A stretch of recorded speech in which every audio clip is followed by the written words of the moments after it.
మన జీవితంలో దేవుడు కేంద్రమై ఉండాలి, డబ్బు కేంద్రమై ఉండకూడదు. బ్రతకడానికి డబ్బు అవసరం, దానికోసం కష్టపడి పని చేసుకోవాలి, తప్పదు. దేవుడు కూడా సహాయం చేస్తాడు. నీ మనుగడకు కావాల్సిన సహాయం దేవుడు చేస్తాడు. ఆయన అన్యాయస్తుడేం కాదు.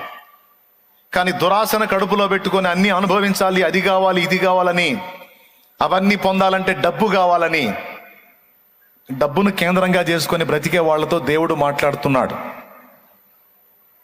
డబ్బును విస్తారంగా ఆర్జించుకొని దేహ వాంఛలను తీర్చుకోవడానికి కాదు దేహం, దేవుని సేవించడానికి, దేవుని మహిమపరచడానికి, దేవుని చిత్తం జరిగించడానికి దేహం.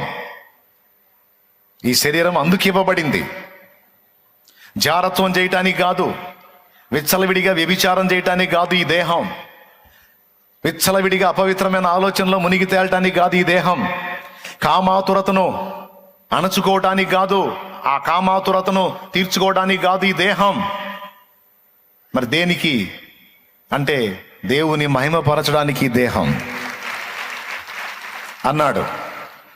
ఒకవేళ అపవిత్రమైన ఆలోచనలు, కామాతురత, ఈ జారత్వ పాపము నిన్ను వెంటాడుతుంటే దాని విషయంలో దేవుని ముందు కూర్చొని నువ్వు దేవునికి మొరపెట్టుకోవాలి. ఇది మొదటి సంగతి. ఖచ్చితంగా దేవుడు నీకు ఆ మనోబలాన్ని ప్రసాదిస్తాడు. ఆ మనోబలం దేవుడు నీకు